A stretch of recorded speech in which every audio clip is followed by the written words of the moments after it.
Assalamualaikum Ustaz, saya ingin tanya gimana baiknya seorang akhwat melaksanakan sholat, lebih baik di rumah atau berjamaah di masjid?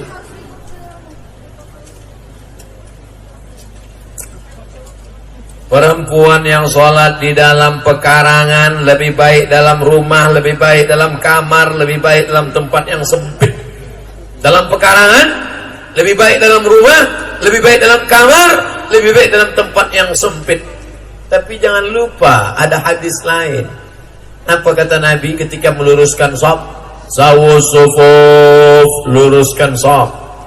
Sebaik-baik shaf laki-laki di depan, sebaik-baik shaf perempuan di belakang. Kira-kira Nabi ngomong gitu, ada nggak perempuan di masjid waktu itu? Sebaik-baik shaf laki-laki depan, sebaik-baik shaf perempuan di belakang. Ketika itu perempuannya ada apa nggak ada? Ada. Kalau nggak ada, pasti kata Nabi, sebaik-baik shaf laki-laki depan, yang perempuan pergi pulang. 2. Pergi bapak ibu ke Madinah nanti, haji dan umroh, melalui apa? Travel Thaibah.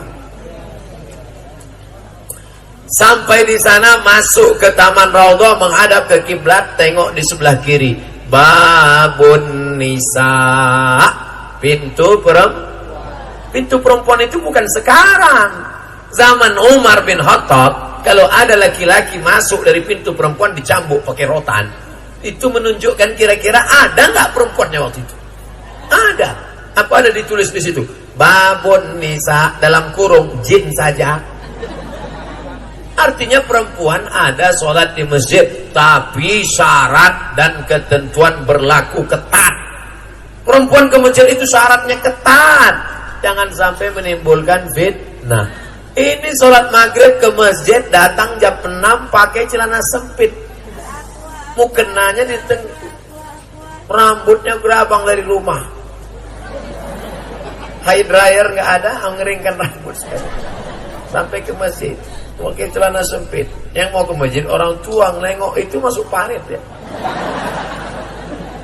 Sampai ke masjid zikir, jangan ngomong. Ada kawan saya, aku tadi ceramah di masjid, terus jamaah belum datang, dari balik tirai itu aku dengar perempuan di masjid itu. Pantesan Nabi melarang perempuan ke masjid. Kenapa? Mereka bukannya baca Quran zikir,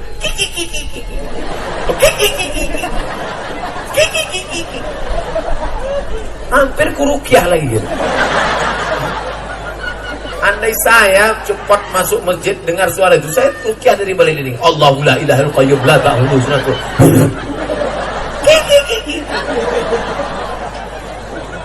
Sebelum masuk masjidnya pakaiannya mesti menutup. Zaman Nabi dulu perempuan sholat ke masjid bimurutihinna, mereka tutup pakai kain sampai tidak bisa dibedakan mana laki-laki mana perempuan, rapat, tidak nampak matanya. Lalu kemudian sampai dalam masjid jangan ketawa cekikikan, zikir, baca Quran. Kadang di sebagian masjid malah yang berkuasa perempuan, nggak berani iqamat sebelum ada ibu-ibu merintah dari belakang. Qomat! Kan luar biasa itu. Ini muazin takut qomat, soalnya kalau dia ngelawan nanti nggak dapat kiriman kolak. Oleh sebab itu maka saya tidak mengatakan perempuan nggak boleh ke masjid, tapi saya tidak juga mengatakan silakan ke masjid. Tapi win-win solution, jalan tengah. Boleh, syarat dan ketentuan berlaku. Baca buku 30 fatwa seputar Ramadan, ditulis oleh Abdul Somad LCMA. Download di internet, Play Store, enter, dapat. Gitu kalau ngaji sama Ustadz milenial. Assalamualaikum Ustadz. Waalaikumsalam. Bagaimana sebenarnya peran seorang akhwat? Akhwat itu ujungnya T. Akhwat. Di sini D, akhwat. Yang D itu qul huwallahu ahad, Allahu somad. Bagaimana seorang akhwat muslimah di luar rumah dalam berdakwah atau kadar urusan di luar rumah? Tapi saya dengar hadis sebaik-baik perempuan itu di dalam rumah. Wa qarna fi buyutikunna, wahai perempuan menetaplah engkau dalam rumah. Perempuan tetap dalam rumah. Tabligh akbar nggak boleh, pergi pulang. Nabi melihat Asma. Asma itu saudara kandung Aisyah memikul makanan onta dan makanan kambing, dan Nabi tidak marah. Nabi nggak mengatakan, hei Asma pulang ke rumah, tapi Nabi malah membantunya. Itulah hadis takriri, menunjukkan perempuan boleh keluar rumah bekerja beraktivitas dengan syarat dan ketentuan berlaku. 5 syaratnya. Pertama, tidak bersolek-solek jahiliyah. Jangan sampai ibu besok keluar rumah mukanya sebelah hijau sebelah biru. Pulang suaminya ngamuk, siapa yang nempel engkau tadi? Mohon maaf bang, salah makeup. 2, la yakhluwanna rajulun ma'a imra'atin illa ma'a dzi mahramin. Jangan berdua-duaan dengan laki-laki yang tidak mahram. Masalah sholat saya ikut Quran Pak Ustaz, masalah zakat saya ikut Quran Pak Ustaz, masalah haji saya ikut Quran Pak Ustaz, tapi masalah berdua-duaan ini rasanya nggak apa-apalah Pak Ustaz, udah seperti kakak saya, sudah macam abang saya, sudah macam adik saya. Ingat, berawal dari macam, berakhir dengan macam-macam. 3, la tusafiranna mura'atun. Tidak boleh musafir pergi. Kepala dinas melepas, pimpinan perusahaan melepas, GM melepas karyawan pergi keluar kota, silakan berangkat. Ternyata berdua-duaan, na'udzubillah min dzalik. Yang keempat, tidak lain tidak bukan adalah apa dia? Itulah yang disebut jangan sampai la yadribna bi arjulihinna. Jangan memukulkan kaki ke lantai. Perempuan nggak boleh memukulkan kaki ke lantai, dipakai gelang kaki gemerinci. Lewat di depan, kerincing, kerincing, kerincing, kerincing, kerincing. Andai saya sedang tausiah, tiba-tiba lewat perempuan pakai kaki gemerinci, kerincing. Semua mata nggak ada yang lihat saya, semua ngeliat kaki dia. Apa maknanya? Mencuri perhatian dengan sesuatu. Dipakai, sekarang mungkin gemerincing nggak lagi. Dipakai sepatu, tumitnya 10 cm. Kecil sebesar ini. Dia yang lewat, kita yang ketakutan. Lihat dia melangkah. Ini salah satu. Dipakai punuk onta sampai tinggi ke atas. Kalau sekedar dikit aja nggak apa-apa. Kebetulan rambutnya panjang, lalu dia ikat dengan karet. Karet habis beli gula kan ada karetnya. Lalu dia ikat. Dia nggak apa-apa. Karena kalau pakai jilbab rambut nggak diikat, nanti pas buka ke depan disangka suami sundel bolong. Diikat dikit nggak apa-apa. Tapi kalau sampai dia angkat tinggi ke atas sehingga menjadi pusat perhatian seperti punuk onta, nah itu tidak boleh. Yang kelima, la takhda'na bil qaul. Kerja aktivitas wanita karir di luar rumah bersuara mendayu-dayu, mendesah-desah, tidak boleh. Sekantor, gimana hasil laporan tadi? Sebentar ya Pak. Apa ini?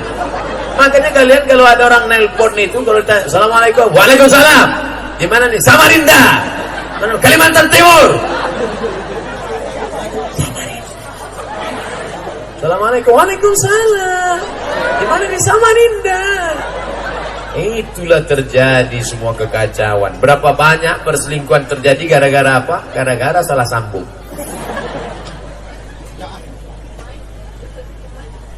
Assalamualaikum Ustaz. Waalaikumsalam warahmatullahi wabarakatuh. Bagaimana cara menasihati orang tua yang selalu gemar nonton audisi dangdut?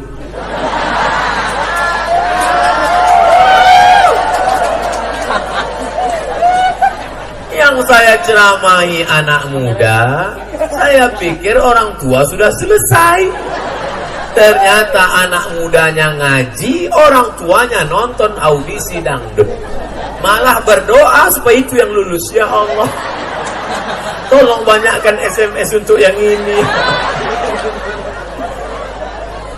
Kalian anak muda yang udah ngaji, bukan berarti mentang-mentang orang tua kalian belum hijrah lalu kalian pulang menceramahi orang tua. Ini nggak benar. Niatnya baik tapi caranya nggak betul. Jangan pulang dari sini kalian panggil, Mama sini, Assalamualaikum warahmatullahi wabarakatuh.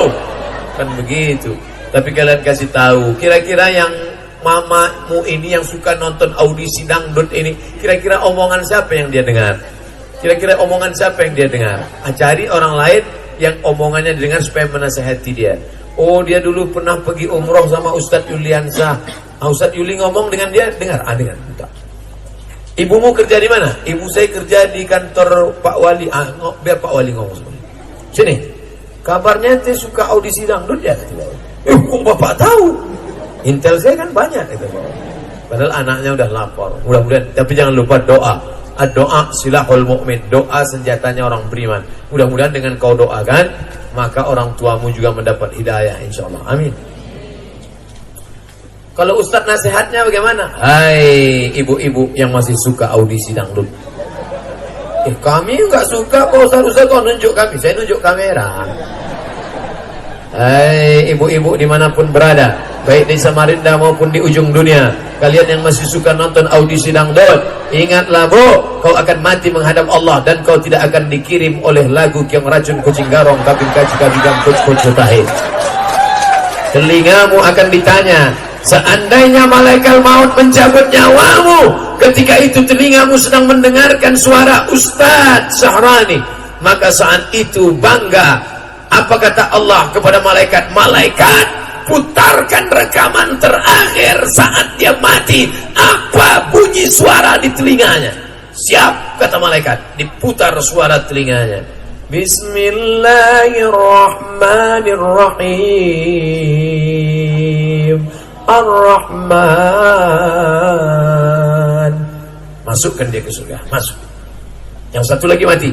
Putarkan apa suara terakhir di telinganya? Siap, kata malaikat. Ambil rekaman telinganya, putar. Assalamualaikum. Suara Abdul Somad. Masukkan dia ke surga bersama Abdul Somad dan Nabi Muhammad SAW. Yang ketiga, putarkan suara terakhir telinganya waktu mati cabut nyawanya. Putar. Tombo ati ono 5 pekarane. Masukkan sama Opi. Ini putarkan telinga. Pas diputar, masukkan sama ini. Putarkan telinga.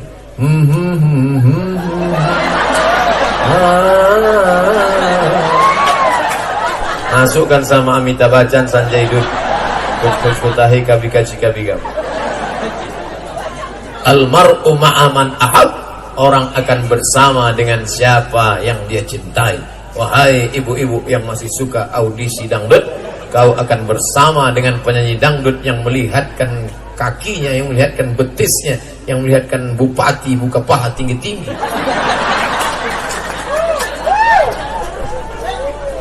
Jangan-jangan Ustaz ini nonton juga. Enggak. Tak sempat saya nonton. Kalau sempat mau juga saya tengok. Assalamualaikum Pak Ustaz. Waalaikumsalam. Saya mau nanya nih Ustaz tentang masalah sholat Jumat. Jika seandainya kita sholat nih, tiba-tiba kita buang angin, di saat tengah sholat itu membatalkan sholat Jumatnya kah? Ya batal lah. Ini nyari-nyari gara-gara. Tidak ada ikhtilaf antar ulama. Kalau masalah tertawa terbahak-bahak, ada mazhab yang membatalkan, Hanafi. Kalau wudu tertawa batal. Makan daging onta batal, mazhab Hambali. Tapi mazhab Syafi'i ketawa tidak batal. Makan daging onta tak batal. Tapi kentut sepakat semua mazhab batal. Baik yang berbunyi maupun tak berbunyi. Kalau kita sedang sholat, tiba-tiba terasa seperti keluar. Pas sedang sholat terasa seperti keluar. Apakah sholat kita batal? Jangan kau batalkan sholatmu hatta tasma'a sautan au tajidarihan. Sampai ada 2 tanda. Kau dengar suara atau kau cium bau. Karena ada tak bersuara, baunya luar biasa. Selama tak ada suara, selama tak ada bau, maka sholat tak batal. Kalau batal berarti sholat harus diganti jadi sholat zuhur ya Pak Ustaz? Enggak juga. Misalnya batalnya pas imam takbir, Allahu Akbar. Cepat engkau keluar, kau ambil wudhu, Untuk kau masuk lagi masih bisa kejar. Kebetulan imam ayatnya panjang. Wasari'u ila maghfiratin min rabbikum. Paham betul imam ini ada yang batal tadi. Kalau bisa masih kau kejar, kau kejar. Assalamualaikum Ustaz, ingin nanya, dosa enggak jika wanita motong rambutnya seperti laki-laki? Perempuan itu tahu tak saya rambutnya macam laki-laki atau macam perempuan? Mana kita tahu? Yang melihat rambut perempuan itu kan suaminya di rumah. Yang melihat rambut perempuan itu suaminya. Maka wahai perempuan, engkau gundul rambutmu, kami tak tahu. Mana kami tahu siapa yang gundul? Kami tak tahu. Yang berdosa itu kalau dipotongnya pendek, panjang di depan. Siapa itu? Demi Moore. Kalau pendek di belakang, panjang di depan, Demi Moore. Kalau panjang ke belakang, Wadi Moore. Kalau dipotongnya rambutnya, lalu diperlihatkannya kepada yang tidak mahram, itu baru dosa. Perempuan, kalau kau panjangkan rambutmu bagus. Tapi kalau panjang sampai bedaki, karena malas nyucinya, bau, itu pun menjadi tidak baik. Karena dalam Islam diajarkan at-tahuru syatrul iman, kebersihan, kesucian setengah dari iman. Oleh sebab itu, kalau suamimu mengatakan, "Dek, potong rambutnya ya, abang nengok kau rambut panjang ini macam kuntilanak, tengok." Dipotongnya pendek, nggak apa-apa, karena yang melihat suaminya. Tapi kau potong untuk suami orang, banyak perempuan sekarang bersolek bukan untuk suaminya, tapi untuk suami tetangganya. Kalau kita bertamu ke rumahnya, kebetulan dia belum pakai make up, payah kita membedakan antara orang dengan hantu.